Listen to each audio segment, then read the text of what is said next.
Greetings and salutations, everyone. Welcome back to the Inn of Planar Crossroads, and as always, welcome back to our Around the Hearth discussions. This time, we are going to be discussing Lawmen, Outlaws, and Tombstones. So, go ahead, pull up a chair, join us.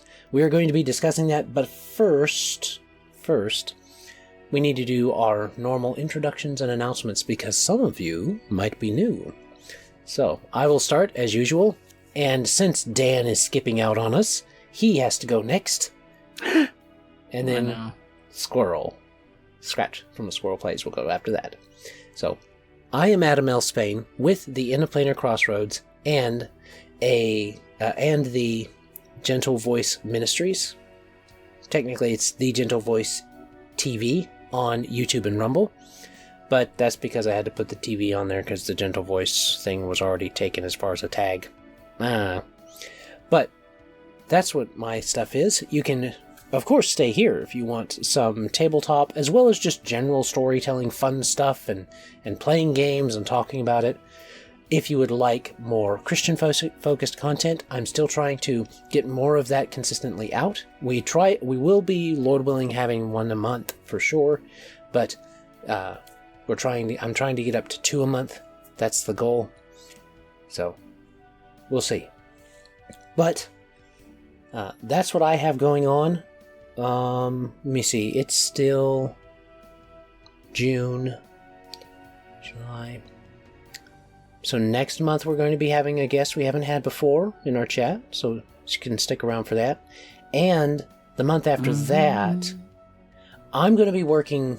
So this is coming out in June. I may have some of them inked. I'm working on some illustrations for a publication that's coming out. So that's the plan. Sweet, man. Should be good to give you guys some previews maybe in the stuff. One of them is, I'll tell you the one I'm most excited to work on. Giant radioactive chicken. That's the one I'm most excited to work on. I already know the pose I'm going to go for. I already know the reference it's going to be to. It's going to be a big old rooster. So it's like, yeah, I know what I'm doing. So, having known you as long as I have, that's perfect for you to do. So, that is me. Love it. What you got, Dan? I'm Dan from Avenue Studios. You can find us on YouTube, Rumble, and anywhere you listen to your podcast. Join us most Saturdays, streaming live, 9 p.m. Eastern. I just saw some big news. Wibbly wobbly time. It'll have already been out by the time you're watching this, but we'll probably be chatting about it on one of our streams, Druid's Table, where we do news and reviews. Got some really cool new shows coming out because when this is coming out, our 5-year campaign in Open Legend, Bomb Squad, will have come to its conclusion. It already has for us. But for you, the audience, it will be coming out, and there's a special thing, Scrat, you're going to have to watch the beginning of the last episode when it comes out, because you'll appreciate what, I forgot about this when Austin just texted me, but yeah, so there's some really cool stuff, so hopefully you guys enjoy that. You can watch me cry and love as NPCs die and all that good stuff. It's great, so join us for that. We'll have some new shows coming out this year. And it'll have some pretty cool full-body makeup and costuming. So I'm really looking forward to sharing that with everybody as soon as we get it out. He's telling you to tune in for full frontal makeup. Austin's so ready. But, I mean, if you're going to watch Avenue Studios just to watch Dan cry, I mean, you can do that almost, like, every few episodes, so... I'm in tune with my emotions, or I'm way too invested in my games. Probably both. Either one is acceptable. All of the above. But yes, thank you for having me here. I look forward to this chat. All right. What you got, Scrat? Oh, I'm Scrat from Squirrel Plays over on YouTube, and I like to make videos getting into storytelling things like world building, making characters, be it villains or heroes. Then I like to try and take that over to the TTRPG side of things, since there's fair amount of crossover. You can get a little carried away with your writing and your TTRPG stuff, so we try to avoid that so your players don't get bored. And I also like to explore all these nice, snazzy new TTRPGs that have been coming out since, well, there's a lot of them already, but I feel like with the OGL fiasco that happened a little whiles back, a lot of them got a lot of new motivation to get their projects out there. So, been lots to explore. It's been a lot of fun. Matter of fact, I think I was even going to bring one up tonight. Dim Day Red. It had a mechanic in it I was going to talk about, but now I can't remember. Oh no. Well, anyway, quick that's all Google. I got. Well, I remember the mechanic, but I was trying to remember where it fit in with the chat. Somewhere. Might have been the last. We're two storytellers. Just make it up as you go. Yeah. All right. I guess that's all of us then. So we've got myself, Dan, and Scrat inviting you to... Oh, I almost forgot. But I remembered. Levi's Spotlight is Hack the Dungeon this time. I don't believe we've shouted him out before, and I'm surprised that he's only at 1.25k. So let's get him up to 2,000 if we can. Yeah. And he's been very consistent. It looks like he's got one out every few weeks, if not every week. So they're very his most recent ones especially have been very digestible as far as the length of time. The last one talks about sentient items, which I haven't quite watched yet, but if I remember correctly, based upon the theming of his other videos, they're not directly associated with D&D alone, so you can take that information and use it in other systems. And, yeah. Check him out. Tell him that we sent you. Now, Dan, myself, and Scrat can invite you to join us around the hearth while we discuss Lawmen, Outlaws, and Tombstones. Grab your preferred beverage. Skål. Skål. All right. Oh, I like him. Crossed arms. He's got two pistols. He's ready. He's gonna go full Red Dead Redemption slow time. Yeah. Yes. Well, with Squirrel Brain, I guess he's got built-in VATs. So there you go. Okay. So some key points to remember for this one. We are still talking about the antebellum and Civil War period, at least for this set of chats this time in June. Antebellum period starts at 1812, goes to 1861, usually. And American Civil War period is 1862 to 1865, though there were murmurings before that. So, that's the period of time we're dealing with. We've talked about last time with world building, that there's a lot of stuff you can draw from, a lot of maps you can use, a lot of things like that.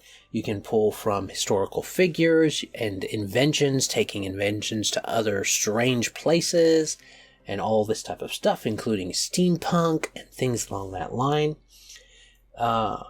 For this one specifically, since I titled it Lawmen, Outlaws, and Tombstones, because usually when those two encounter each other, a tombstone ends up coming to place. And in that, it's kind of an encouragement to embrace the drama of the time period, because a lot of stuff was life and death then that isn't necessarily what we think of today as being all that big of a deal. Littler things could cause life and death situations, though it wasn't as crazy as people tend to romanticize it as. Your games can be more romanticized if you wish, or less. I was going to say, we're into the hyperbole, right? Yeah. Always. Hey. Always, and the puns are intentional. All the puns. So, you can check that out. It's good to think about something we mentioned last time with weird laws. Weird laws can be fun for your story, for your characters. especially if they've had a history of interacting with the weird law, and now that's why they can't go back to a certain town or something like that, but maybe they have to, or stuff along those lines. Those can be fun to deal with. Or maybe bowler hats are outlawed in town, but one of your characters really likes his bowler hat. Oh, or you just gifted it as like a magical item or something like that, right? Yep.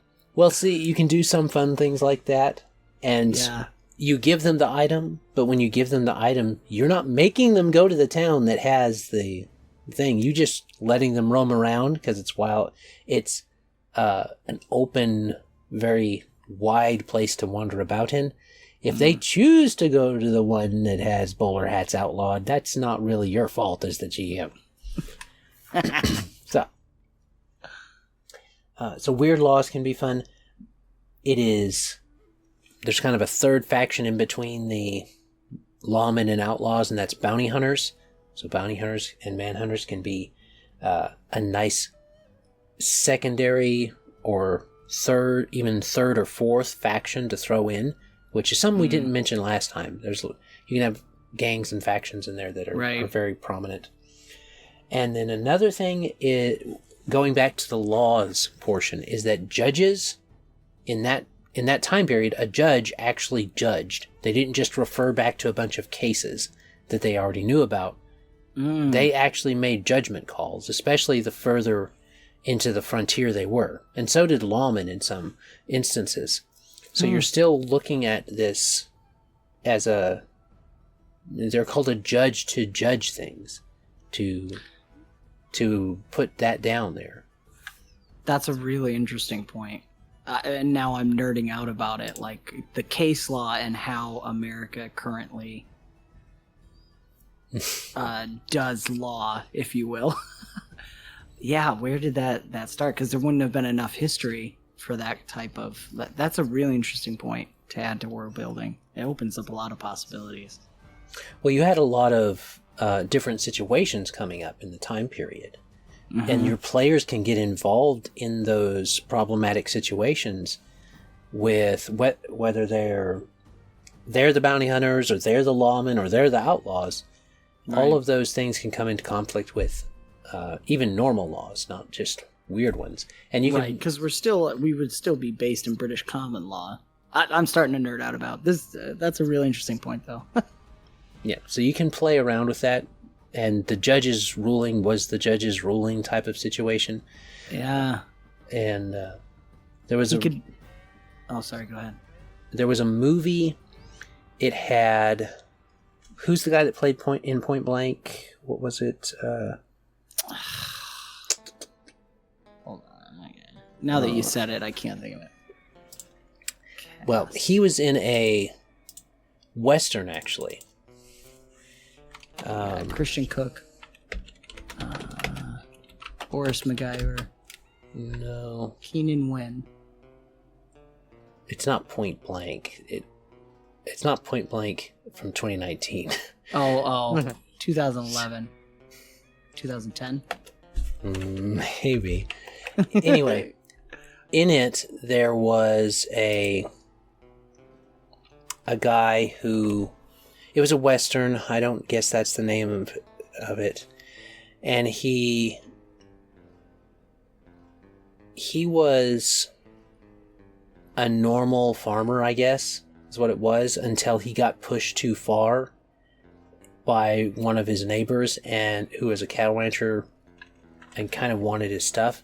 Now, it turned out that the cattle rancher was within the law, but the farmer, or the little guy, was not. But the little guy took down a lot of people that the rancher sent after him. So now he's facing hanging, and then this rancher isn't. But the rancher's still on trial because the little guy attacked the rancher too, for coming at him, and I think his family died in a fire or something that got started. And so he went back for vengeance. And so in this, you have this moment where in that movie, you have a moment where the judge is talking to him in his chambers, I believe, if not in the jail, in his chambers. And he says, I'm paraphrasing. The dialogue was better. But he's basically saying, the judge is saying, I'm on your side in this, but you did break the law. And what you did is, in the law, a hanging offense. And so, he does end up hung. But you see this conflict, this drama, within this moment of these two characters dealing with the understanding that this guy's going to hang, even though his anger was justified, even though what he did ended up doing good things, even though it was a violent thing, it ended up getting that rancher who was hurting other people in the community too. He did enough that the judge was able to sentence him to something else, but he couldn't totally take care of it. It was something else. He ended up getting caught with something else aside from that. And that's an interesting conundrum to have your players come into conflict with on any side of it. Mm-hmm. So, do the characters free so if this is an NPC that they've gotten attached to, and he took justice into his own hands, that was kind of the criticism that the judge levied against them, was that he took it into his own hands, even though I think the sheriff was in the pocket of the rancher or something like that. So you had this small town corruption causing problems for everybody, and somebody deals with it. What does the judge then do? And that's something that you as the GM can start to employ. You can say, the judge's ruling is this, and that's how it sits. Now what the players do after that, that's on them. But you've set up the drama. You've set up the conundrum now. Are they going to do something about this? Are they going to become outlaws to save a man's life that they think shouldn't hang? Are they going to be the ones to do like he did and take justice into their own hands? Don't know. And you don't have to know, because you're the GM and they're the players. Right. That's really good. There's a high chance the players convince the NPC to do it, too. knowing players. Yeah, man. That's really interesting. That the judge thing makes it good, because he could be both like that, just a part of the game, or also a great villain, because a corrupt judge then has a lot of power. A corrupt judge has a lot of power. And I liked this one because the judge was actively trying to not send him to his hanging. He was looking for ways to keep from it. And in the law, there wasn't any way he could do it. And he can't break the law because he has to be the law for the area. If he breaks the law, then there is no law in the area. It's just a bunch of... There's nothing concrete for them. It's how he was looking at it. Right. So that could be a really good setup for your players, too, where the judge is like, I mean, if somebody broke him out of prison, that would probably be good. You know, just leave it like, if this happened, I may not pursue you as quickly, sort of thing. I can't do anything about it because I am the law, and I have to be the law, but... And then it leaves the players with this choice. Are they going to become outlaws then? That could be a really cool switch in a campaign. Which, hopefully I'm not derailing it too much. I was thinking about, while you're talking about this too, something to run by you guys. Do you think Westerns, I haven't run enough of them, so I'm curious what you guys think. Do you think a Western is better for a sandbox style play, where you let the players go and discover things? Versus maybe more of a set storyline. I think obviously you could do either, but I'm curious. I almost feel like the sandbox Westerns lend themselves more readily to a sandbox style play. Well, so when I was sitting here writing notes for the second two chats, or trying to come up with plot lines and stuff. Yeah. I was I was struggling to come up with one that actually worked for a TTRPG and wasn't just an actual story, like one you would write. So I'm on the opposite end of the spectrum here of what you're getting at. I can't see it being, or I'm struggling to make it a sandbox. Interesting. The ones I'm coming up with are a lot more focused. Not saying you can't. I feel like any setting could go either way. I think it's more like Sure. what you gravitate towards as a GM. But I've never run a sandbox campaign. The first campaign I did was completely based off player backstories, and then eventually had this overarching thing. But it was still, you're going to go here, you're going to go there, and then you can go here. And then the second campaign was even more linear. Like they had even less choice. So I don't even know how to plan for a sandboxy kind of thing. Oh, well, therein lies your problem. You're planning. Yeah, right. So, for me, I think the Wild West naturally lends itself to can lend itself. We're not technically in the Wild West. We're in the antebellum. Right. So there's more. It really depends on where you're setting your game. If you're setting your game on the frontier, then you're going to have a sandbox before you. There's woods up here that the lumberjacks are having problems with. A dire bear, maybe. They don't know it's a dire bear. You can just say there's this really big bear up there or something like that. But it turns out to be a dire bear mechanically or something. Or it could even be a wild shaping native. That could be a thing. Like it's medicine man's wild shaping to try to scare off the settlers. But he's kind of going against, but maybe some of the other part of the tribe, like the chief of the tribe, has been actively trying to keep peace between them in the settlement, and there's actually been some, the group may come and there be amiable relations between the two. Maybe they're trading back and forth. They like having that extra trade. They've become allies or stuff like that. And then this one person starting to mess it up or something because they don't agree with it. So there's those options. That's just one thing that can happen inside of the sandbox.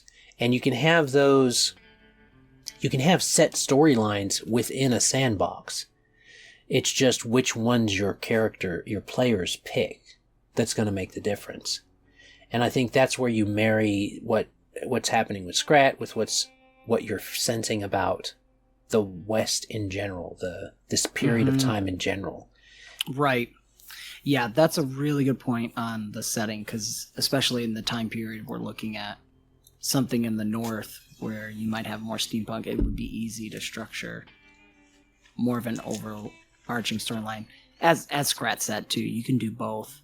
I think that's what it is the sense of wonder and discovery with the West.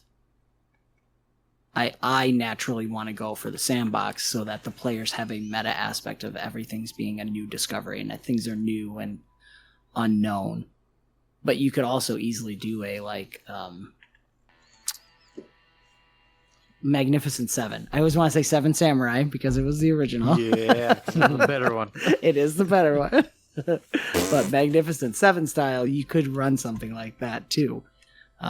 And be really interesting, but it's very straightforward, and you know everyone's in on it, and maybe it's more a campaign too. I don't know.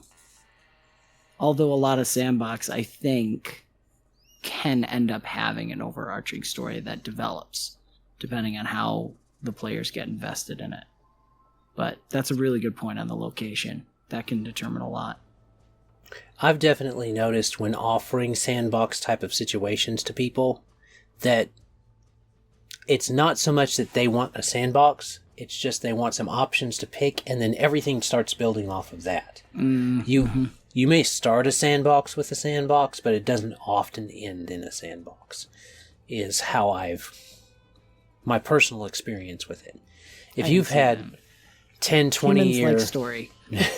Well, if you're out there and you've had 10, 20 years of story in a sandbox that had no overarching plots in it, you can leave a comment below and tell me so. But I've definitely not experienced that personally. Mm-hmm. So, but you mentioned something, Dan, earlier, since we're in the character-focused one, that you can have this, bouncing back to our Wild Wild West type of influences. Yes. You can have this tinkerer that's really good at making up these spring-loaded contraptions and stuff like that. Very dark brown type of thing. And that can be someone within the group. And you can build... groups benefit a lot from this type of a setting because you have this need for a variety of expertise to make something successful in situations where you have this plethora of options to do something. So it's always good to have a little bit of a bruiser. It's always good to have a little bit of a tinkerer. And if you're going up against, using our Wild West again, Loveless, you're going to want someone that you're going to want either someone that's a bit of both, or you're going to want two people, in this case, that we're looking at, to be filling those roles. Yep. It is a great reference for this, I'm not going to lie. Yep. And not only a tinkerer, but also like a disguise, bard-esque.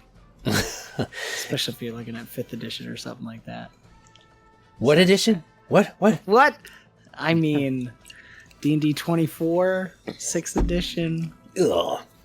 Are you trying to just... Trying to... Yes. He's fishing for hate clicks, people. He's fishing for hate clicks.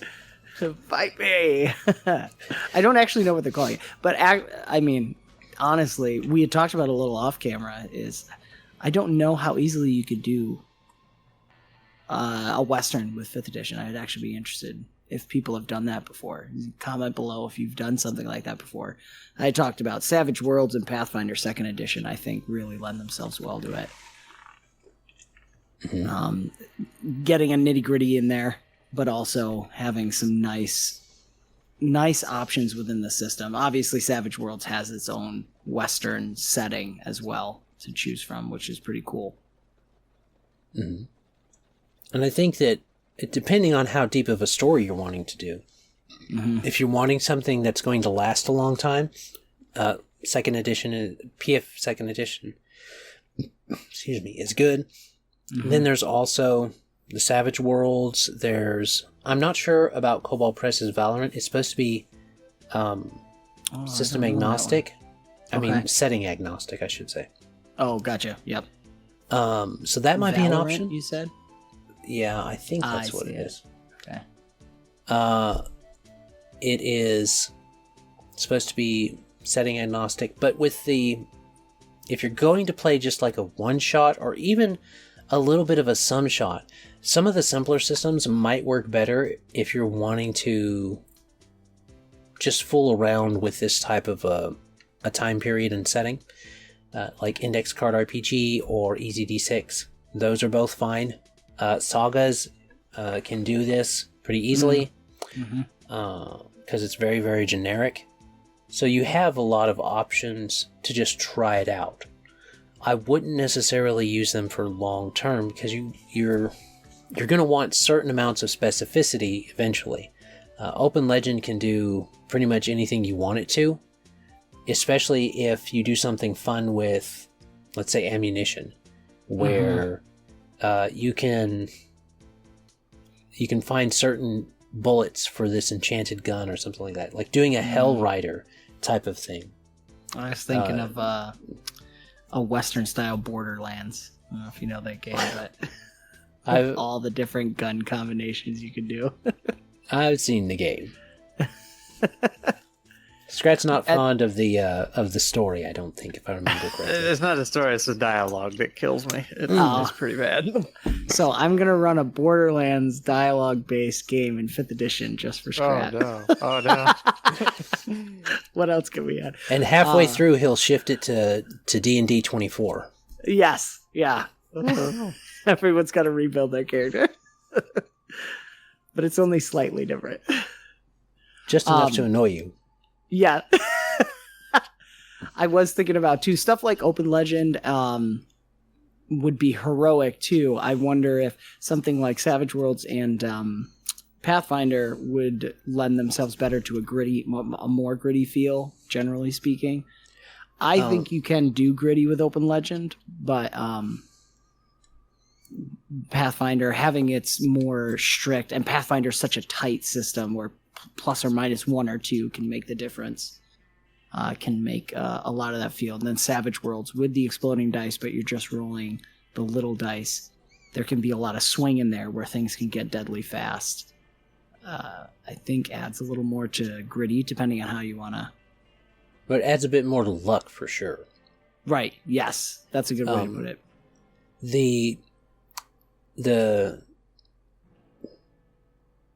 I don't think you can do a non-heroic very easily in Pathfinder 1E without doing Pathfinder 1E or 2E. Because they're designed to be heroic systems, just like D&D is. They're designed to be heroic.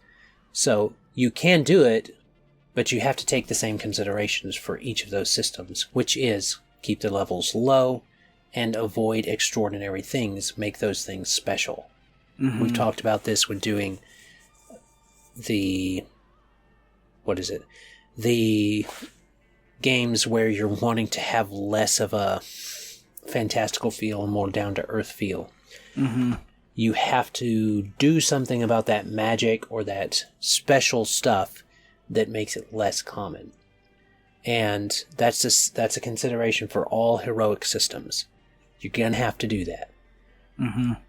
Savage Worlds can feel very heroic, especially with with the different things it has, but it has the Deadlands setting books, source books, not necessarily setting books, that you can mess around with and have a bit of weird Wild West type of thing going on, and that would fit within the antebellum period.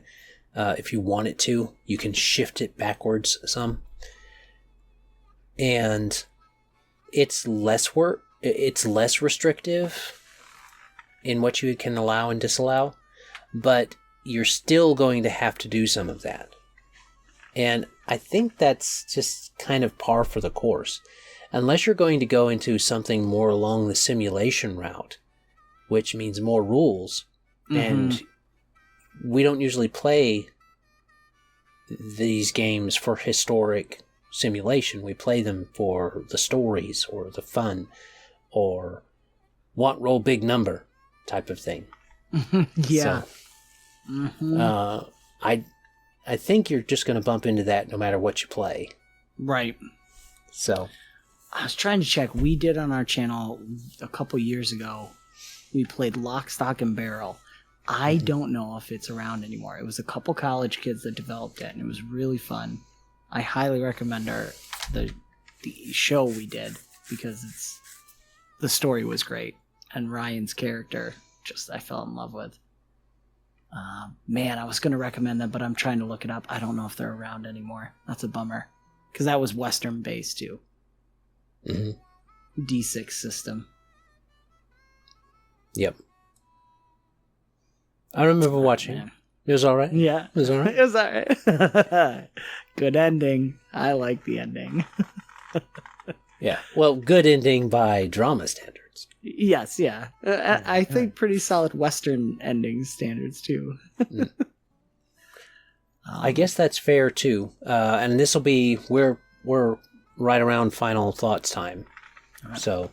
I heard Scrat start to say something, so I'm going to let that be his final thought, so he doesn't get caught without a final thought. Oh, I was just laughing. Oh. Okay, well, he wasn't saying anything. My final thought is we talked about last time embracing the drama, and when you look at a lot of the stories, especially one particular, which actively... The director actively said this is what it was. A lot of them have things in common with... A lot of Westerns have things in common with other media that had come before them but they changed they changed the characters, the perspectives, shifted them just enough to give them something different.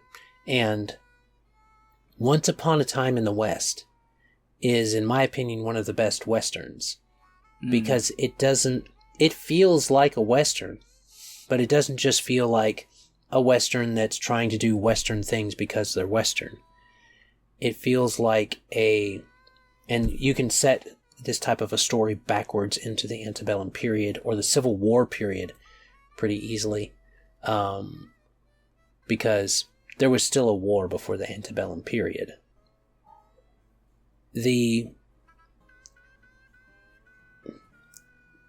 use of a opera, which is what Once Upon a Time in the West is, pretty much. It's by an Italian director who took a lot of inspiration from, I believe, Italian operas to craft the story. And not just the story, but the way things are presented. And you, as a GM, get to set the mood of the way you're presenting things.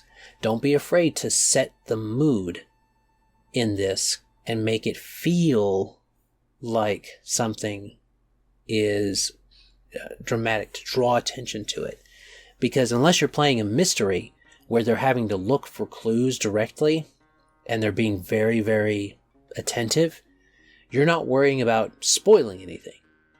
You're actively just trying to tell them and set a mood and an emotion. And use what you need to build that emotion up. To describe a scene from that, you have a dusty wind blows across an empty train stop. Cars move past. Clack, clack, clack, clack, clack, clack, clack, clack. 3 men in dusters. Quiet. The stage master, putting only their finger to their lips to indicate his silence. Fear in his eyes. He acquiesces. The last car clacks by. A lone figure stands on the other side. 1 man. 1 versus 3. And now that sets a mood. You're setting a very Showdown at High June mood with that type of thing. Roll for initiative. Roll for initiative. Or you can be like me and have everybody roll initiative when they sit down, when everybody's sitting down at the table. That way you never roll for initiative again during the whole thing. And things just start. I like that idea. I should try that. That's how I do it with the kids at co-op. There's no rolling for initiative in that sense. It all just, you roll for initiative when we sit down and start getting things ready. Mm-hmm. All right. I like that a lot. That's my final thought. What you got, Dan? Oh, man. Kind of 2 thoughts. One, we kind of talked about it in the last chat, but the fun thing here with NPCs is that in this time period, Adam was talking about it last time with like the Creole and all these different locations have very specific language, ways they speak. For someone like me who likes to goof around with voices and stuff, that's a lot of fun.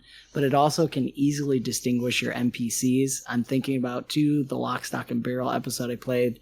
One of the NPCs was your stereotypical, like, miner gold digger that had not enough teeth and you couldn't understand a word he was saying. I think this time period really sets you up to have very distinct and unique NPCs that will stand out just by a posture or a voice or an accent, if you do those kind of things. And I think that could be a lot of fun to add on to the descriptions and setting the scene, to just know these NPCs by how they talk. And also for players, like we said before, lean into the hyperbole, lean into the stereotype and the tropes, and have a lot of fun with how you present your character. That's one of the things I find really enjoyable with Westerns in particular. And then I just got to shout out the Tinkerer. Play a Tinkerer. It's going to be so good, and support classes are the best. Thank you very much. Fight me in the comments. Support characters. They're just the best to play. All right. Well, Dan's been quite combative this particular chat, so we're going to have the comment of this time be Shootout with Dan. Nice. Oh. All right. What you got, Scrat? Oh, let's see. I didn't get much in this one, but I'll just come out of left field here. You were talking about the judge being on dude's side and everything earlier, that whole story, and it reminded me of something. Completely forgot about it. So, odd question. Are either one of you familiar with Mega Man? Of course. Vaguely. I figured. Yeah. All right. So, there is a Queen cover band that did 2 whole albums based off Mega Man lore. I was wondering how these were all going to be connected. I was getting there. I think I know where he's going. Act 1 and Act 2. The Act 1 wasn't very good at all. Act 2 has got to be some of the best music I've ever heard. Oh. But they made up. It's one of those things like, okay, technically it's accurate, but they made it up. It's about Thomas Light and Dr. Wily and how their rivalry started. And their history and how they got started, and it's really good. And the reason this is coming up, these folks are from Nashville, Tennessee, and Dr. Light is just Johnny Cash. But their stories, how they did it, they're talking about, my dad worked in the mines and this, that, and the other, and that's why they started building machines and everything. It would actually be really good for this setting. So, if you want some good tunes and a good story and some good inspiration, go listen to Act 2 by the Proto-Men. Okay, I'm going to type that in now. Okay. So some of the songs, like the very first song opening up is very westerny, and then you get some that are very 80s rock sounding, which is just delightful. Oh my gosh, their logo is so 80s too. Act 2, remember Act 2? Yeah, I got Act 2, The Father of Death. Yeah, full album. Because that's Light, because he makes the machines, and that's what Wily takes over or uses to take over and gets everybody's killed. And Wily frames Dr. Light for killing his own wife, so he gets sent to jail and has to break out and everything. It's great. They knocked that out of the park, man. It reminds me of one of my favorite bands, Lay Friction, which is like they're telling a whole story through their albums. That's the one. All right, viewers. I ask for media inspirations every month. I do. This is all Scrat. Are we allowed to say what we want to use for inspiration? Yes. Scrat didn't realize he had this power. Scrat doesn't. I love Scrat, okay? But it's written in when I say, hey guys, this month we're doing this. Put down your ideas and media recommendations. Ideas, like if we're not and media recommendations. It's in the chat message. Y'all give Scrat a hard time in the comments or something. I mean, can't read. There's your comment for this one. He gave a whole album. That'd be tough to do a full conversion. Well, I mean, if it's telling one story, it's not that bad. That's true, though. It's already set. It's pretty great. I do recommend. I love the song where they're in the courthouse. That one's really good. And and then the one right after the courthouse song / scene is the song called "Give Us the Rope." See? Okay, yep, I see that. See, all I'm hearing from Scrat is that he's advocating for steampunk versions of Mavericks. Yes. From Mega Man. Absolutely. 100%. Okay. All right. So now that we have that down. That's awesome. And there's our final thought. Gotta cut these guys off sometime. So, it was not me this time, people. We hope you've enjoyed. I have been Adam L. Spain with the Interplanar Crossroads and the Gentle Voice Ministries. I've been with Dan from Avenue Studios. You can check them out at avenuestudios.media. We haven't been doing our plugs for that, so that's theirs. Thank you. Mine is inaplanarcrossroads.com or theiopc.com. Either one should work. Scrat can be found at A Squirrel Plays on YouTube. And do remember, we shouted out Hack the Dungeon, as well as a couple other people apparently this time. So there we go. Thanks for stopping by. And as always, have a great day. God bless and enjoy. Bye. Bye.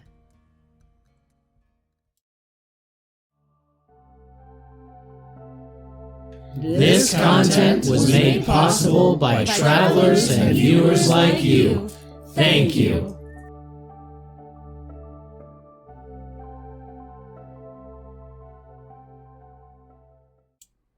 It's probably my fan, but that's not a big deal. When I had to redo my computer, I haven't adjusted the tweaks on the audio levels. I'm so sorry, dude. But Man. All right. what's all the whoop whoops I'm hearing? That is Is that me? King. No, I thought it was me. I think Kingmaker Discord. I'm hearing it too. It's probably me. If I'm hearing it, it's probably me. Yeah. Because I'm in that too. I'm in that chat too. You could make a settler if you want. I could. Join me, be my halfling brother. We raise alpacas together.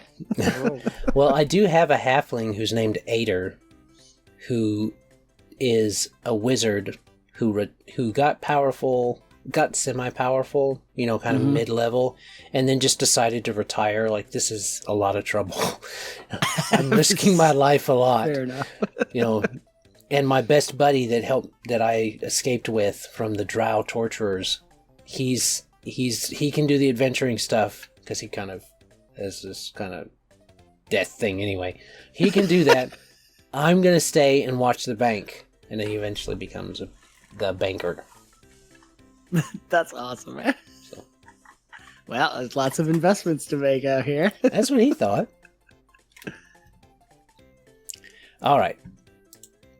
So now we are on to Lawmen, Outlaws, and Tombstones. So, right. Oh my gosh, is this real? What? Oh, we might have to talk about Funko appoints former Hasbro executive Cynthia Williams as CEO. What? Funko She was Pops? going back to Microsoft. I did too. I figured she just had a 2-year stint and was going right back, like this was already pre-decided. But instead, she's going to Funko Pops. They're already going to be on the way out. I'm not sure that's an upgrade for her. So, Yeah. That's, we might have to talk about that in the next stream if it's legit. Chris from our Discord says if you don't watch Alpha Investments, I recommend it. Oh man, I'm gonna have to check into that. there you go. Honey. Okay. Well, she's gonna be Hasbro's Kathleen Kennedy. Just move in and ruin whatever. well, that only depends on who the next person is and what they do. Yeah. Sometimes I feel bad. Who knows how much actual decision-making power she has, but enough to make it not work. yeah, you take the title, you gotta bear that burden. Oh man. Anyway, I'm sorry. That totally derailed it. I think that's why the Discord's blown up. Okay. All right. Well, we better get on it so that you can do that. Sorry. Yeah, I definitely wanted to do these two at the beginning, so I'm good. I just have a kids ministry in the morning. No, I love it. First graders. Well, we're staying pretty well on time. Yeah, so great.